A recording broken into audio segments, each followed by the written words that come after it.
Lu telepon kira kan?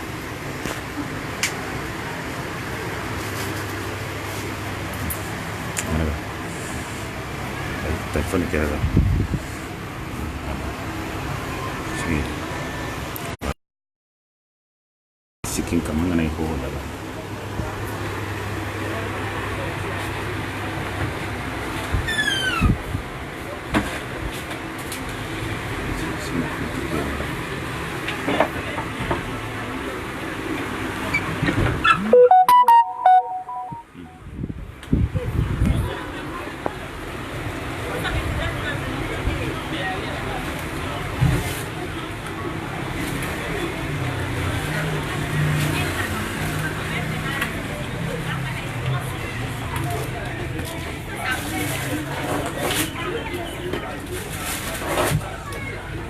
Assalamualaikum warahmatullahi wabarakatuh. Mbalma pagina mau bela jelen ko ka bela jelen tan ko woni mando. Ayo alhamdulillah ambe abija yanno. Allah ya soro amma bambara bela jelena le bibina alhamdulillah mun yel l'essentiel lu no wala. C'est comment tumbora malla kana abija anya fo nyana ka fo anga frakele yoruba ko be abijande. Ambe fro fabrique yorobina asoro ka dona jian kono o be abija yanno de parce que anye medicine ndamine abija yanno de comme anya histoire fa o bela jele nyana bo anye pharmacie anya renouveler o tumana fe ka fura kura o fana dila munun be antu modele ka munun dila munun be munun kuntambulo sabula jie bara o bara be ni ba ke chaque fois ibe jatemene ke ka bara konnana ikanga chesiri min ke ka nyesi ka bara ma ibo chesiri ke ka nyesi ka bara ma parce que aramadia feni bibina jie dongodo bana kuraw de be kana jie dongodo ko kuraw de be kana jie dongodo emi e frakele kele jie dongodo fana kanga recherche ni kanga nyinini ke même se ki ka bara sankrota même se ka do fara ka baraka même se ka do fara ika awa banabato munumbe ala bi ideme ka se ko kenaya alhamdulillah rabbil alamin ambe marcori résidentiel devant les impôts téléphone numéro 08 avec loco sans fait 08 08 46 42 00225 08 08 46 42 00225 57 65 28 11 Mali numéro 00223 74 40 30 72 336 83 63 06 75 00236 00336 21 87 54 93 alhamdulillah ni de yanga numéro ye Angola fana be parce que yanga représentant do be Angola alhamdulillah rabbil alamin jiya ko on daga tani ala ya ndeme insha Allah taala jamana chama be ubina bo anye fura kura mun dla abija yanno amana explication daw ma video be songa janya parce que faut que explication ka di furaka ani fura dlan chokoka awa halna ya soro amado anga fura dlan ro erera kono fura mun be fe mais anye exemple don daw ma comprimé ka mais ni pharmacie konnay marcori résidentiel devant les impôts abija yanno ni ala sonama anye fura kura mun dla ka nyesi banabato ma alhamdulillah ambina ulu nyefa aw nyana bo awa ni furaina ni ye chemunumbe ka fokute jisoro glana anye fura kura dlan même se ka lafia doluma donc si sa chien folo la a fura kumbambulo mais anye kura were dlan mi fana bise ka fara donunuka parce que nyo fonga kuma konnana ngone ka traitement te chien kele fura dengelen sa ibe taga ayi ni ye bana min fonye mba fura ke fo ala bitan no ya di ima domina ya famo a dongolen côté o de koso ni ye traitement wara sara chien kele fo kati no ya ite wara sara nyo fo benyana mais charte de bala o charte ye munye ni be jamana kofe walma ni be jien dugu wara la ibe jien yoro wara la ni fura bana ya famo ni ko ka ci mo jamana ko ne de ba passer sara ya famo e de be fura passer sara parce que on be fura kelike no ya de do foka tase kenema hal ni yete hal ya afura tashien ta ita songo sara mais mi ya passé kata jamana wore ibo sara ne an fana ya bo jamana kono kata na ye awa jamana wore nan sera a passé ye mi obe finyana ibe passé sara parce que an fana ba do ka a dedouaner kata na ye ka passé sara kata na ye ibe o passé sara note ka fo ibe traitement wore bo ka do traitement la fona kera bana wore mais note ye bana mi fanye ite wɛrɛ saraw la bana ye jɔ ye banabaatɔ ye jɔ ye fura ye jɔ ye furakɛlikɛla ye jɔ hadamaden bɛ cɛsiri de kɛ ka ɲɛsin bana ma o de kosɔn allez-y allez donc sisan o de kosɔn an ka furakɛli i bɛ taa sɔrɔ bana kelen i bɛ taa sɔrɔ fura 5 b'an bolo mais an tɛ fin ka traitement 5 in bɛ d'i ma non an bɛ traitement kelen de d'i ma fɔlɔ ni y'an jaabi o la n'o banna o de kosɔn n b'a fɔ n ka patient bɛɛ ye ni fura fɛn fɛn dir'i ma ni fura banna n wele walima i ka message ci ma WhatsApp la 00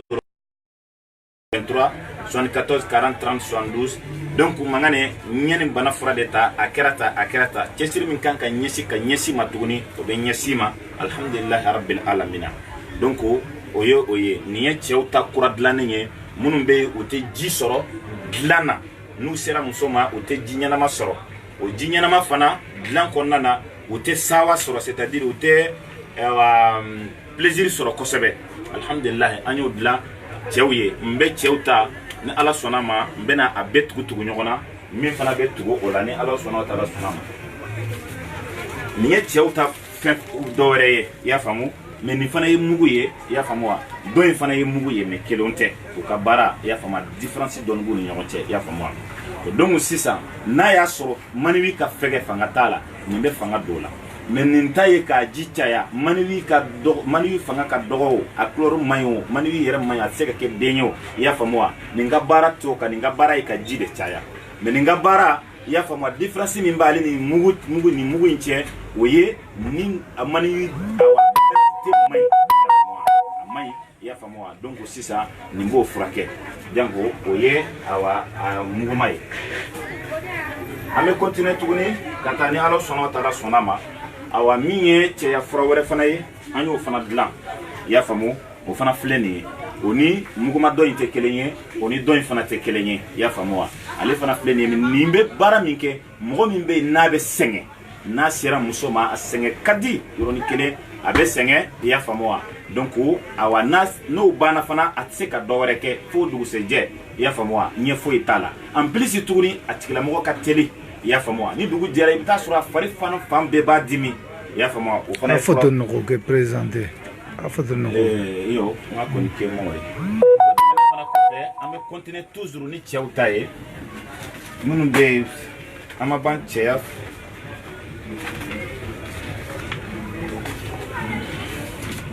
voilà n balimaw nin fana ye fura kura ye min dilanna mais ale fana ye bɛ cɛya de kan ya famu wa cɛya fura fɔlɔ an ye jima filanan jira u la muguma fila nin ye a muguma ayiwa sabanan ye ya famu wa minnu bɛ yen cɛya bɛ wuli mais a tɛ fanga t'a la a bɛ hakɛ to a bɛ wuli n'a bɛ ɲini ka se muso ma a bɛ tila walima n'a sera muso ma fitinin dɔrɔn a bɛ tila ya famu wa mais hali k'a to baara fana na fanga foyi t'a la cɛya a tɛ ja ya famu wa nka baara de y'o ye alhamdulillah rabbil alamin donc sisan cɛya comprimé wɛrɛ bɛ yen an de la k'o kuma fɔ aw ɲɛna o ye haraba o comprimé ma bɛ yen o fana muguma bɛ yen a jima fana bɛ yen an de la k'o explication mɛn an tɛ ka segin kɔrɔlen kan an ye kura minnu dilan an bɛ ka taa ni olu kuraw de ye ni ala sɔnna ma an tɛ ka segin kɔrɔlen kan fura kura minnu dilanna an bɛ ka kuma aw ye o de kan n balimaw nin ye musow ka fura ye i y'a faamu musow ka fura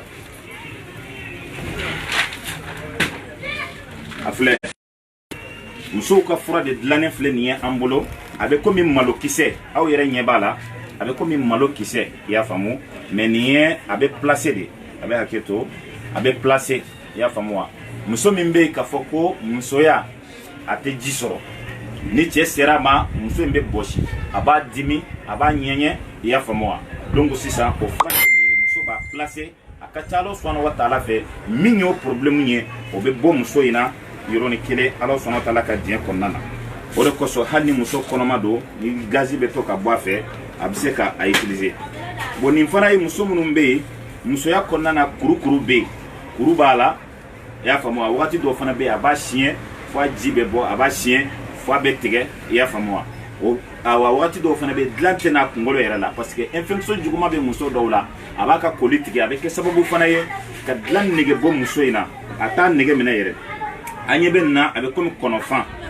a jɛman b'an bolo i y'a faamu awa kiselama fana a nɛrɛma fana b'an bolo aw yɛrɛ ɲɛ b'a la nin ye kisɛ de ye muso b'a den kelen ta yɛlɛ ka di i y'a faamu muso b'a den kelen ta su fɛ n'a b'i da ka sunɔgɔ a b'a placer yanni dugu bɛ jɛ a bɛɛ lajɛlen bɛ yɛlɛ a bɛ microbe sama a bɛ falaka sama a bɛ nɔgɔ sama a bɛ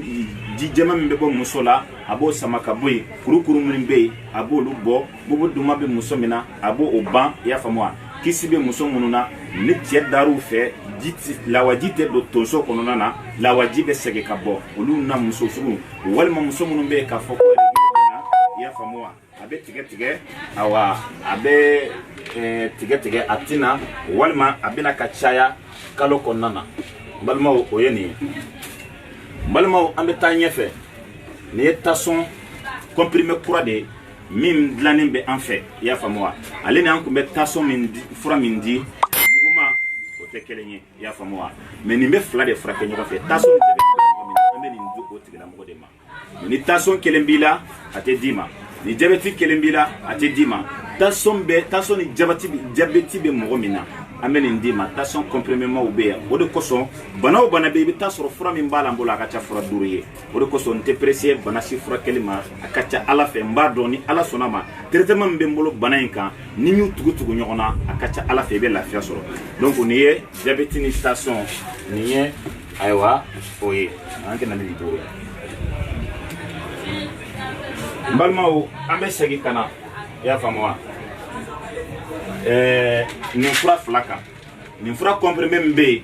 a dɔw bɛ yen den 100 b'a kɔnɔ a dɔw bɛ yen den 50 b'a kɔnɔ dabɔlen bɛ musokɔrɔbaw cɛkɔrɔbaw mɔgɔ minnu bɛ yen kɔ i y'a faamu o kɔ tɛ sɔn u senkuru tɛ sɔn u kama i y'a faamu wa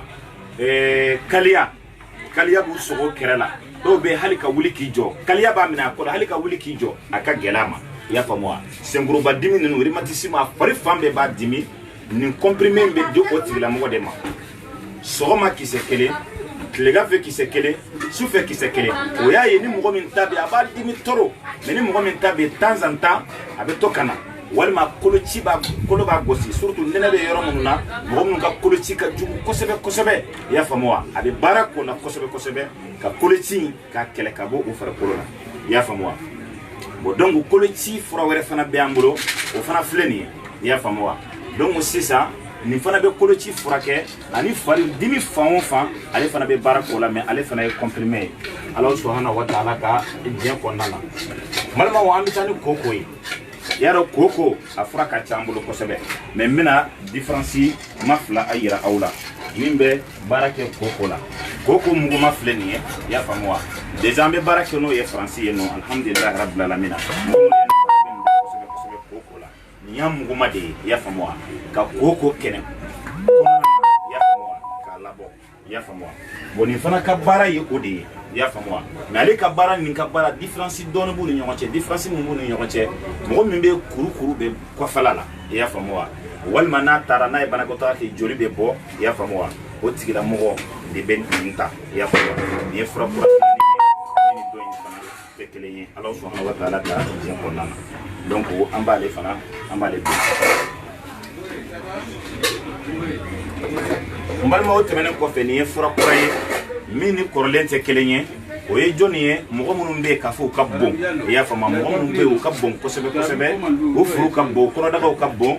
gɛrɛsi b'u farikolo la tulu b'u farikolo la kɛn ka ca u farikolo la parce que ni kɛn cayara a bɛna da hali joli siraw kan a tigilamɔgɔ ka adamadenya bɛ gɛlɛya a tigi bɛ degun kosɛbɛ kosɛbɛ mais ka se ka o kɛn ninnu bɔ a farikolo la o tumana fɛ an ye nin fura in fana dilan Ala subhanahu wa ta'ala jɛ kɔnɔna na an y'a saba de dilan o kɔrɔ ye mun ye fura dɔ bɛ yen an y'a comprimé ma dilan an b'a muguma dilan an b'a jima dilan o kɔrɔ ye mun de ye sisan o kɔrɔ ye sisan mɔgɔ dɔ bɛ yen kuma dɔ la jima de ka fisa i y'a faamu donc en sirop o de ka fisa ma mɔgɔ dɔ bɛ yen muguma de ka fisa ma mɔgɔ dɔ fana bɛ yen ji a tɔgɔ ye de comprimé ma de ka fisa a tigilamɔgɔ an b'a dilan sigiyɔrɔma saba yaasa adamadenw bɛ se ka lafiya sɔrɔ o la n balimaw an ma tila musow la an ye fura qualité 5 fana dilan an balimamusow kama parce que n'i bɛ furu n'i bɛ dɔgɔtɔrɔya la i k'i jija furu ta fanfɛla fɛ sabula kadaka furu ye fendo ye aka gele kosobe kosobe mbalmaw mo chamanga furu tiene do bibina arama de dumuni fe ka cha ya famo kelendo ka che chamambo che yala muso fana be banaw ka cha min bi se ka ke sababu ku deme muso ya ko nana amanyina muso ko kosobe otumana fe ambeda muso ka fura kante duru bo ni ye folo ye ni ye flana ye ni ye sabana ye ni ye nana ye ni ye duru na ye aw yɛrɛ ɲɛ b'a la fura duru n ye nin fura in tɔgɔ da k'a fɔ ko kɔɲɔmuso i y'a faamu nin fura in tɔgɔ dara k'a fɔ ko kɔɲɔmuso a kɔɲɔmuso ma yɔrɔ a n'a kun bɛ ɲɔgɔn na mais n tɛ fɛ ka don détail kɔnɔ kosɛbɛ parce que mɔgɔkɔrɔbaw bɛ vidéo lamɛn awɔ an kɔrɔkɛw b'a lamɛn donc sisan bana dɔw musow ka bana dɔw bɛ yen walima u ka musoya fura dɔw bɛ yen a kaɲi a explication kaɲi muso la ka tɛmɛ cɛ kan mais mɔgɔ min y'a ka fura dilan ale de fana b'a ka fura degré dɔn mais an tɛna don f'a dogodogo wo kɔnɔna na parce que mɔgɔkɔrɔbaw b'an lamɛn a kuma ka gɛlɛn ma kosɛbɛ kosɛbɛ o yɔrɔ la mais nin ka baara ye muso minnu bɛ yen k'a fɔ dilanna i y'a faamu wa a nɛgɛ t'a minɛ kelen i y'a faamu wa ni cɛ sera a ma a tɛ ja sɔrɔ fila i y'a faamu wa ni cɛ sera a ma a bɛ diga la saba i y'a faamu wa ni awa a tɔgɔ ye di i bɛ taa sɔrɔ mɔgɔ dɔw fana bɛ yen an bɛ se k'olu tigilamɔgɔw fana ka furakɛli kɛ ɲɔgɔn fɛ muso dɔ bɛ yen a ka sawa nali ka gɛlɛn toro i y'a faamu wa mais ale cɛ n'ale sera muso ye ma i bɛ taa sɔrɔ cɛ tɛ tɛmɛ miniti 5 kan i y'a faamu wa o miniti 5 o b'a sɔrɔ muso in ma hali surunya fɔlɔ i y'a faamu wa o don cɛ bɛ tila i bɛ taa sɔrɔ a cɛ caman bɛ yen fanga wɛrɛ t'a la ka dɔ wɛrɛ kɛ mais muso in ka satisfaction bɛ na wagati min na a b'a sɔrɔ cɛ tila la i y'a faamu wa degun min bɛ muso ka o yɔrɔ la o ka gɛlɛn kosɛbɛ mais pour que ka se ka muso in fana labɛn k'a ka fɛn bɛn cɛ ta ma n'a sɔrɔ cɛ bɛ miniti 5 de kɛ ka muso in labɛn ni cɛ sera a ma a fana ka sawa ka se ka na ka bɛn miniti 5 in ma u bɛɛ lajɛlen ka se ka nimisi wasa sɔrɔ furu kɔnɔna na nin bɛ kɛ k'o furakɛ n balimaw i y'a faamu wa donc n balimaw nin fana ye musow ka fura fana ye i y'a faamu wa i b'a sɔrɔ muso dɔw bɛ yen komi an y'a fɔ o tɛ ja sɔrɔ i y'a faamu wa ja tɛ awa musoya la i y'a faamu wa dilan na i y'a faamu wa a tɛ dagamu sɔrɔ i y'a faamu wa parce que ka d'a kan an b'a ye ja ka sɔrɔ musoya kɔnɔna na saritiw b'a la i y'a faamu wa muso dɔ bɛ yen a bɛ hakɛ to n'u ye a bolo ko i y'a faamu wa o kɔrɔ ye k'a saliji a bɛ hakɛ to n'u y'a saliji in kɔnɔna na awa tigɛli bɛ kɛ yɔrɔ min na a tigilamɔgɔ o de kosɔn alakira sallallahu alaihi wasallam a tɔgɔ ye di u kɛlen kana fɔ k'a fɔ k'u bɛ saliji muso saliji a k'u ma k'u kana bɛɛ tigɛ o kɔrɔ ye mun ye n'u y'a bɛɛ tigɛ muso in tɛ damu sɔrɔ o de kosɔn numu caman bɛ yen walima mɔgɔ minnu bɛ mɔgɔw saliji i bɛ taa sɔrɔ muso dɔw bɛ yen u bɛ min tigɛ a ka ca toro bon n'a cayara toro i y'a faamu wa muso in a kɔni bɛ kɛ furu la mais a tɛ damu sɔrɔ i y'a faamu wa a tɛ damu sɔrɔ furu kɔnɔna na fɛn fɛn bɛ yen solution b'a la i bɛ taa sɔrɔ a solution tɛ e bolo a t'a ka dugu la a t'a ka jamana na mais ala ye fɛn fɛn da dugukolo sanfɛ o de kosɔn kira y'a fɔ bana o bana bɛ diɲɛ kɔnɔ k'a fura bɛ yen i y'a faamu o kɔrɔ a fura bɛ dugukolo sanfɛ.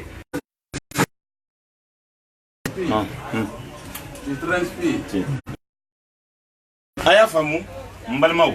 o de kosɔn je vais le mettre là aussi. n balimaw o de kosɔn sisan ni ale b'o baara de kɛ i y'a faamu wa ka se ka muso labɛn ka muso dilan i y'a faamu wa muso dɔw fana bɛ infection bɛ kɛ sababu ye k'a ji ban sayi a bɛ kɛ sababu ye ka muso ji ban fièvre typhoïde a bɛ kɛ sababu ye ka muso ji ban mara a bɛ kɛ sababu ye ka muso ji ban i y'a faamu wa donc ni bana fɛn fɛn filɛ nin bɛɛ bɛ kɛ sababu ye ka muso ji dɔgɔya hali dilan na ni cɛ ko a bɛ s'a ma cɛ tɛ dagamu sɔrɔ muso in yɛrɛ tɛ dagamu sɔrɔ a kuma ka ca kosɛbɛ kosɛbɛ i y'a faamu wa n balimaw nin fura fana an bɛ nin lataga ɲɔgɔn fɛ i y'a faamu an bɛ nin ani nin lataga ɲɔgɔn fɛ a gundo ka ca kosɛbɛ mais a bɛ se ka fɔ video la sabula ka d'a kan an bɛ malo an kɔrɔkɛw n'an faw ma donc kuma dɔw bɛ yen o ka gɛlɛn o de kosɔn ni mɔgɔ min mago jɔra a fura la i bɛ se ka message ci an ma walima i bɛ s'a ma pharmacie kɔnɔna na explication dɔ bɛ yen o bɛ se ka d'i ma i y'a faamu o bɛ se ka di en public i y'a faamu wa mais min ye k'a daminɛ musow kɔni na musoya fan o fan bana fan o fan ala sɔnna ta k'a daminɛ dɔrɔn musoya kɔfɛ a kɔnɔna ka taa se fo kɔnɔbara kɔnɔna na fo bara duguma ni fɛn fɛn bɛ yen i y'a faamu wa an ye labɛn kɛ nin fura bɛɛ lajɛlen kama k'a bɛɛ lajɛlen dilan i y'a faamu muso dɔw fana be bangeli kelen do ku senge o koro ye u bangira bange ye problème bla muso dawla ya famwa ka se ko problème fana résolé Allah subhanahu wa ta'ala ta je ko nana anyo o fana fe mais ulu détail nango ambe do ko ko kuma be so mataya an tanye fe don ayi ajon ko ngata ngana yi kede ko ni donc sisa malma we amana katara ni yiri nunuma ya famwa ni yiri maban folo ya famwa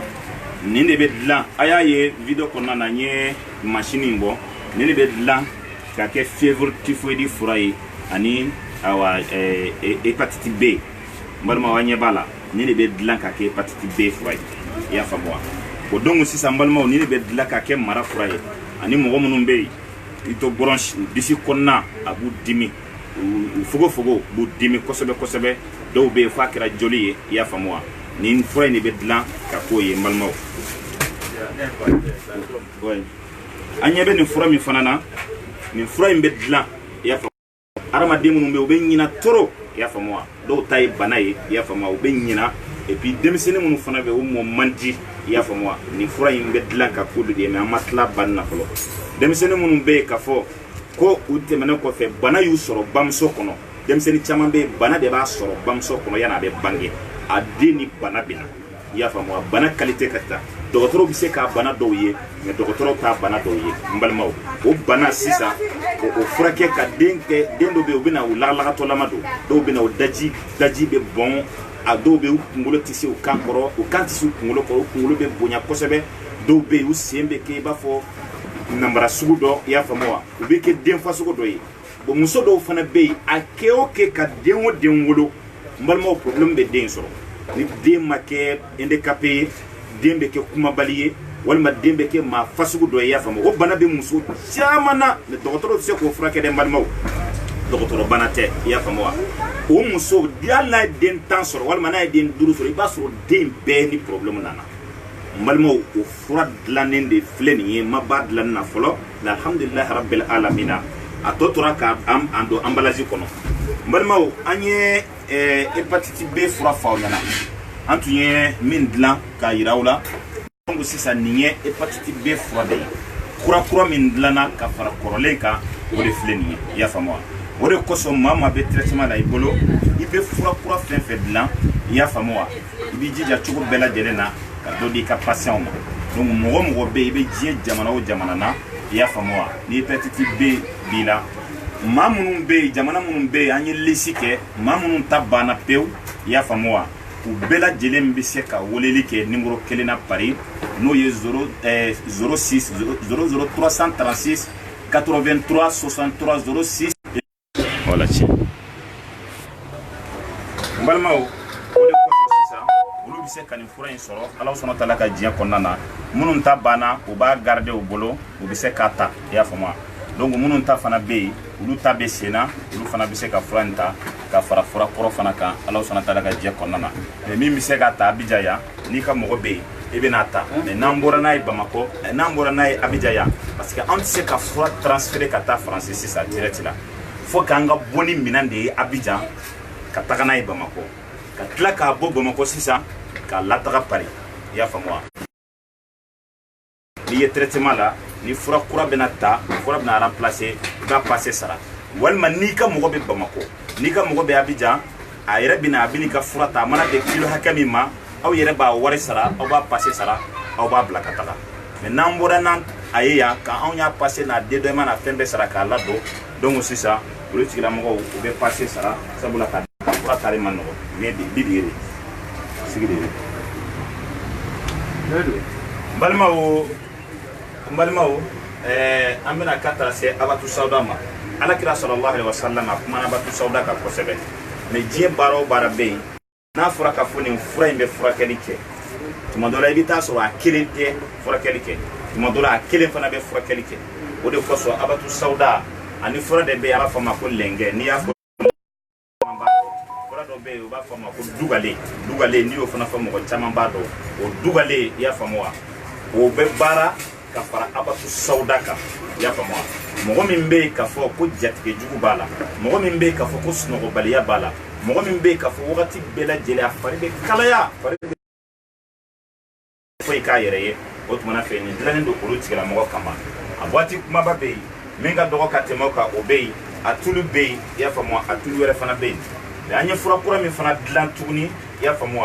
min ale bɛ bana 16 de furakɛ mɛ n'an ko an bɛ don bɛɛ lajɛlen na video an t'a fɛ video ka janya kojugu donc sisan nin b'o kɔnɔna na i y'a faamu mɛ fura bɛ n bolo an y'a fɔ k'a fɔ an y'a comprimés bɛɛ dilan ka jimaw dilan nin ye ale muguma de ye i y'a faamu ale ka fisa kosɛbɛ kosɛbɛ mara ma a y'a faamu mɔgɔ min bɛ yen parce que mara filɛ nin ye mɔgɔw b'a fɔ k'a fɔ ko mara n bɛna mara yɛrɛ explication di hadamadenw ma bana min bɛ yen n'a mɛnna hadamaden na ka kɛ chronique ye bamanankan na o de ye mara ye n'o tɛ mara yɛrɛ tɛ a dama bana ye dɛ k'a fɔ nin bana in de filɛ nin ye a dama bana de ye nin o de ye mara ye non i y'a faamu sumaya mana mɛn mɔgɔ la ka dan tɛmɛ i y'a faamu sayi i y'a faamu nɛrɛmuguma ni jɛma a mana mɛn mɔgɔ la ka dan tɛmɛ i y'a faamu a bɛ kɛ fin i y'a faamu n'a kɛra sababu ye k'i joli fi k'i joli nɔgɔ diɲɛ bana bɛɛ lajɛlen bɛ se k'i sɔrɔ o senfɛ i y'a faamu i ja bɛ tigɛ i bɛ siran i y'a faamu i farikolo bɛ giriya ka i kunkolo bɛ giriya i b'a fɔ i ye gabakuru de sigi i kunkolo la i b'a fɔ donni de b'i kunkolo la donc bana ninnu mana mɛn hadamaden na a bɛ fɔ o de ma k'a fɔ ko mara n balimaw an bɛna se ayiwa siro nin ma calmant gastrique nin bɛɛ mɔgɔ min bɛ yen kɔnɔ bɛ fiɲɛ ta nuguden janya bana b'i la ni dɔgɔtɔrɔw b'a fɔ a ma anticoropathe i y'a faamu kɔnɔ bɛ fiɲɛ ta i y'a faamu a bɛ fiɲɛ dégager ka bɔ kɔnɔna na i y'a faamu o de ma n'i ye dumuni kɛ dumuni kɔnɔ bɛ balonema bina i y'a faamu nin ni nin fila in olu de bɛ taa ɲɔgɔn fɛ ka se ka kɛ ka o dégager ka bɔ i farikolo la balimaw an bɛ kuma teliya nin fana ye fura an bolo nin ye panacée ye c'est-à-dire ale dabɔlen don joli bɛ mɔgɔ min na i b'a sɔrɔ cɛ dɔ bɛ yen joli b'a cɛya la muso dɔ bɛ yen joli bɛ musoya la i y'a faamu donc sisan i bɛ dɔɔnin kɛ kɔtɔn na n'a bɛ musoya la i b'a placer n'a bɛ cɛ fana na i y'a faamu i b'a a kɛ ka joli in jɔsi i y'a faamu a ka teli joli kɛnɛya ma kosɛbɛ ani mɔgɔ minnu bɛ yen fana muso minnu bɛ yen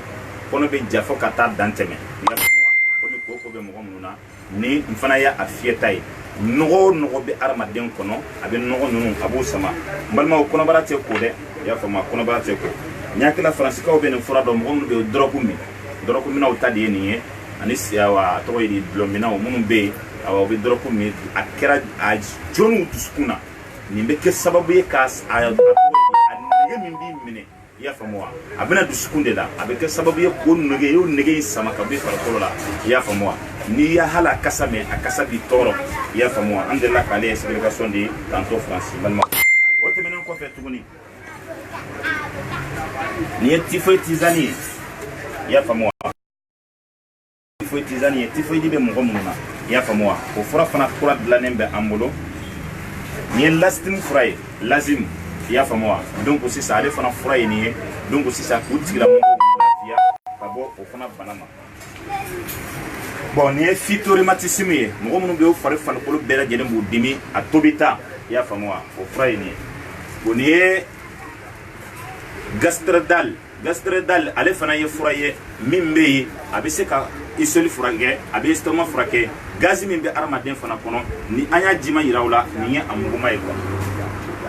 n balimaw toujours an ma ɲinɛ muso ninnu kɔ an ye musow ka fura caya parce que musow ka bana ka ca sisan kosɛbɛ nin ye problème de gynéco bɛ muso minnu na i y'a faamu an y'a fɔ cogo min na kuru bɛ minnu na ani muso minnu bɛ yen u bɛ césarienne kɛ ka caya n'u bɛ jigin dɔgɔtɔrɔ bɛ césarienne kɛ a bɛ kɛ sababu ye ka dɔ bɔ muso fanga la kosɛbɛ kosɛbɛ i y'a faamu ani muso minnu fana bɛ yen u ka trompe bouchelen don nin bɛ baara k'o la mais an bɛna se a comprimé ma mais nin y'a tobita ye i y'a faamu donc n balimaw an b'an sɛnsɛn ka na jabɛti min an y'a video kɛ i y'a faamu ale mugu de filɛ nin ye min bɛ se ka kɛ sababu ye ka jabɛti furakɛ ka bɔ hadamaden na bon nin ye koko muguma ye an y'ale fana explication di aw ma nin ye fagara ye fagara ale ye koloci i y'a faamu an y'a fura yira aw la yan fɛ a comprimé yira aw la mais nin y'a muguma ye min ka fisa kosɛbɛ kosɛbɛ koloci fana ma ala sɔnna k'ala ta kɔfɛ balimaw nin ye pali kala ye i y'a faamu nin ye pali kala ye nin ka jugu pali de ma kosɛbɛ kosɛbɛ i bɛ ɲɛgɛnɛ kɛ a bɛ kɛ jaune ye a bɛ kɛ nɛrɛ ye i y'a faamu a kasa ka bon i y'a faamu n'a kɛra awa kasa bɛ hadamadenw tɔɔrɔ fana donc sisan ale ye pali kala ye balimaw an bɛna ka na se nin fura in ma ama fo ni mangousta mo be ni yirde ndo akadi ko sebe ya fa moi abe France abe Asie abe fambe ya fa moi fura kadi balma woni mbe ka damene arama de duskuni bien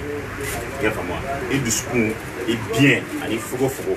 ani ka joli ko ka joli sanuya ya fa moi ka farkoro bla lezila bana mission fe be farkoro ko na bo be frate abe bana ta ani woro de frake no e mangousta ni ya fa moi ale ni flat doron c'est ka traitement ke ka pampeu ya fa moi arama de mbe ka fo cholesterol bala ko duskun dimi bala arama de mbe ka fo ko bien dimi bala arama de mbe ka fo ko prostate bala cancer de prostate sein de prostate ya fa moi donc o te menen fana ko fe e wa kata bla fo mulola abeni mbela jere nge furake ya fa moi ale fla ka jugu kosebe cancer ma aka jugu kosebe duskun dimi ma aka jugu kosebe biye bana ma ka ban arama den farkolo la kosebe ka kolo keneya ka kolo sinsi ka senge bo farkolo la de farkolo ma ya fa moi lu fla bo o barake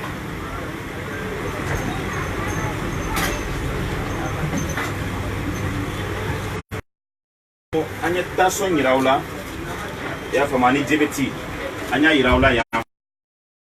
ni ya comprimé ma wore ya kila mo chama bendo mina cancer traitement ke ni be douala fana ya fa moi ni be douala tabla kadaka ale be atogo di bana kisse mun be far ko la ku éliminer ya fa moi e diabète taw tension taw ya fa ma cancer taw abe ali be odi abi bana o éliminer ka bo far ko ko nan ale comprimé ma de ya fa moi malma woni fana furaye ni ale fana lafiya ka bo kosebe arama de mimbe ka fo mo ko baw ya fa ma senga kera do te kolokolo la ya fa moi ka se ku de ka nyama ya ko nana ni se ka fanga so ya fa ma ko la ka lafiya so ya mina fana blanen ba mo o mo mo be toujours ka fo ko far kolo maintenant malma mo mo be ka fo ko far kolo fam bela jere mo dimi e ko bi dimi e soro bi dimi o fura fana fle no ni lafiya o fana na kosebe ayi o fura balmo fura ka chan kosebe antna se ka sa bela jere made ya fa moi ni yem muso tai so mun be ka fo ko infection kula anya jim anya ma yirawla ka comprimé ma yirawla ka tobita yirawla ni ye awa adlane fana ye anes ka felama be ke so ye ya fa ma muso tebe kosebe ya konana o mo mun be ka fo ku be fasa de ngini ko bon ko sebe o ba fe o fari ka fasa ko no ka ci o ire far ko ka fasa o kan lafiya soro ya fa moi o fana fura flen ni mi fana ni akan ko mo ko malma o explication na ni yam muso mun be ya fa moi ande la ka afra jira français ya fa moi ne ni afra wore mimbe muso mun be o ma den soro fiu din ko gelera docteur ko tronku ku bushelendo ko ku be manui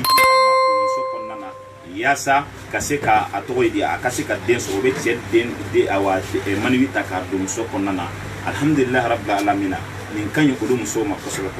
Allah subhanahu wa ta'ala ta ko fe awani muso ka traitement e ka fara traitement don no fanaka munum be ka foko o fena mo muso be ndon kosebe ya fa moi be denko galera samoro san shegi san joli ma se ka nyesro denko la ale bu la fe aso boni ye demsenun tay demsenun be akoro choko ka gele ammo ka gon a hakili ka gon a te fen don fente to akono a te sigiro kele akaramadiya dafa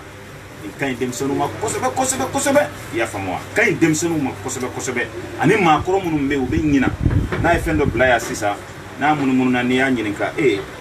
anya bla minin ta do nya bla yoro mina ni kan ulu mo ko baw ma kosebe ani demseni kosebe alhamdulillah la dona ta ko malma o amanyina setane o tako ya famu jine setane o ta awa no ye ani porte ni dabalu awa amanyina lu fana ko de donc amba anna ma chaya kosebe anga fula doro ira voilà anga ni fula doro ira donc si sambal maw ni jine setane o tay porte be mo mina dabali be mogo mina atila mogo tse ka karamadenya tse ka foi ka yere amna kuma korate ka spécialement dona na tawla mais ka ira ka fo awa pharmacopée anya renouveler Abidjan donc fura mun ba ko anya explication di fura ba den de fle duguma parce que antna se ka do be do pharmacie kelen kono kelen ka beta ka benye fo ya fa donc c'est ça il fana ye chetano tay ni aleni ni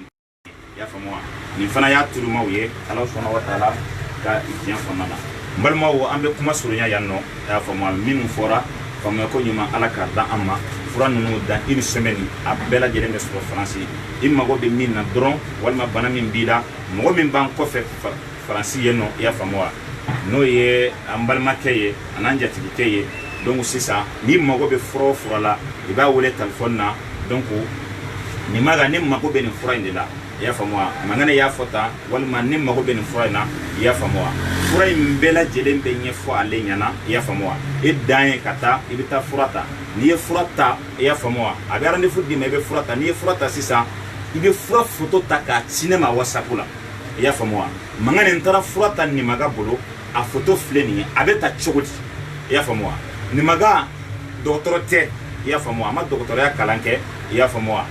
awa aye commerce ni bara nunu de kalanke abode la mais arma de ayenga bara ye ya fa moi ko mangane vraiment tien rera la mo kelen se kaninke ya fa moi ne mbe bara kede mbe bara ke sogoma mbe bara ke wulafe ya fa moi donc mbe mobili banunu de boli mbe bara ke sogoma bara ke wulafe mais ni ala sonama ni seye deme miye ka se ima France konna na yano ni ala sonama ka to yano ibe fura toya ni mama mako jora fura la ya famwa abena kana furata mente fura nta ata chugo nyedo nta ata chugo nyefo moye mbe ya doron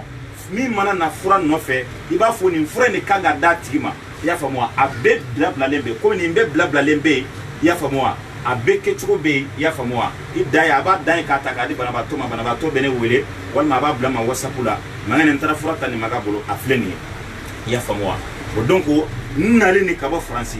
ay joro min ke France yeno Allah subhanahu wa ta'ala abo kalama ya famwa ma min be akata ma bishigi ya famwa asira ka mun de me ko ka traitement o damene parce que atise ka ke ka foni ne tara France dron ya famwa donc ni nana dron o ye fura kali jolenye o ye fura tali jolenye non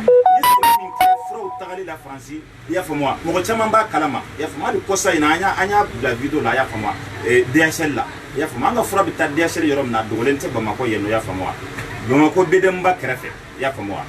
au kata kapta fura kilo kele kapta PC DHL la ko jolido ya famwa kilo kele wata kilo kele ne betani fura minye France ani Asie ani yoro ya famwa akacha kilo keme fly kilo keme fly kilo keme ya dogomani ya famwa idun se ka fura boya ka lata France walma ka lata jamana were ya fama ku be singa fura takata di man non de asir mogo bitani fura kilo fla 45 euros 45 euros kilo fla 45 euros o fara kilo kele songo ka wata ani kele o songo farauka mais ne beni mbeda bo mun kama mogo munun be nyu fura kelu damine walma mogo munun be muku fura ka se ka lafiya so fura tayate fura geleyate ata ko geleyate foite o de koso anya papier fana nyini mum se ka to no ya bise ka ke furo donina alhamdulillah rabbil alamin warande fu yere sera ka bani ala sunama peut-être dans quelques semaines walma le temps walma ka tasser wakati mima donc aussi ça ambeta kata au papier no kera sisa am se ka lafiya furo donina mais no wakati na aka gele kosobe ame do nyini bela jeren fe ka do ke bela jeren ni mogo be furo la ni numéro yin wele banawo bana bila ibe France ibe es Londres i mago be fura yeno ya fama ibe ni numéro yimwele ya fama meni mago be ka kuma nere fe ya fama banana nga fo d'accord sisa ibe fura be français mena akan nogo iba tayeno parce que mago ta fama do ba fo non le nga fura commencer fin awa commander malla ya fama mba commander Abidjan ya fama do hakilla fura yi songo de ka chapali différence foi tene ka Mali fura songo che ani France fura che différence tene ka fura songo che Abidjan ani France che différence ta ani Angola ta che différence ta ani gabota cɛ différence foyi t'u ni ɲɔgɔn cɛ fo fura dédoyement ni fura transport a banna fura dédoyement a n'a transport o dɔrɔn de bɛ fara i y'a faamu fura bɛ taa jamana min na o ta kan i y'a faamu wajibi de transport bɛ fara kan wajibi de n'a dédoyena o fana bɛ fara kan i y'a faamu n'o tɛ différence foyi tɛ Afrique fura ni Faransi fura cɛ i y'a faamu a bɛɛ sɔngɔ kelen min bɛ di Abidjan ya o sɔngɔ kelen de bɛ fɔ Faransi fo ni passé ni dédoyement dɔrɔn farala kan i y'a faamu o tuma fɛ an bɛ bɛɛ lajɛlen informé o la k'a fɔ ni Ala sɔnna ma fura ninnu bɛ sɔrɔ Faransi yen nɔ ni mago jɔra la i bɛ 00 336 83 63 06 75 i y'a faamu o ye ne yɛrɛ ka numéro ye mais a bɛ n jatigikɛ bolo yen nɔ n'i ye message ci a WhatsApp la vocal bɛ na ne de kun mais n'i y'a wele direct la ale de b'a ta téléphone numéro filanan o ye 00 336 21 87 54 93 numéro sabanan o fana bɛ a bɛ logo kan a bɛ page kan ni mɔgɔ min mago b'a la i mago bɛ la a bɛɛ lajɛlen bɛ n ka logo kan n ka page sanfɛ ani je donne la parole. O tumana an bɛ kuma sonsɔrɔ yan n balimaw nin de ye ne jatigikɛ ye Abidjan yan ne b'ale de ka a ka ca san 10 ye a tɔgɔ Monsieur Souma an bɛna kuma d'a ma a ka foli bila page lamɛnbagaw la mais ale bɛ kuma français de la Monsieur Souma bonsoir. Voilà, on est en train de parler sur mon page, il est en train de regarder donc tu peux lui saluer. Voilà, donc si tu peux ajouter quelques mots aussi. À te donner on est. Madame, mademoiselle, monsieur, bonsoir. Je suis avec Elaï Manganin. Ça fait 20 ans que nous sommes ensemble. Et je le connais très bien. C'est pas aujourd'hui qu'il a commencé, c'est-à-dire à soigner des gens. En tout cas, vraiment, depuis qu'il a commencé jusqu'à ces jours-là, il n'a pas eu de problème avec quelqu'un.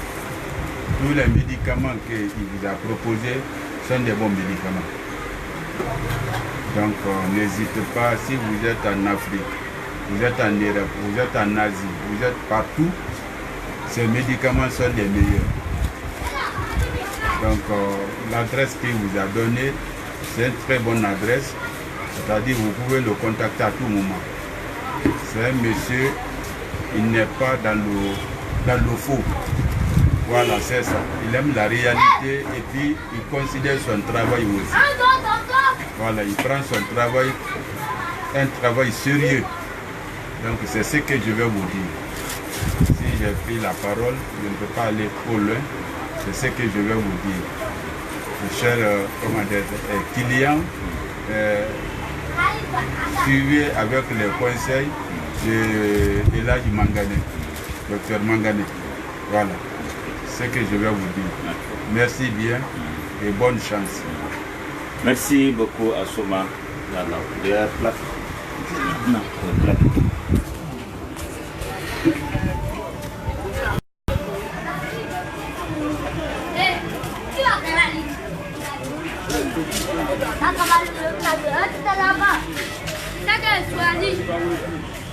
Swahili.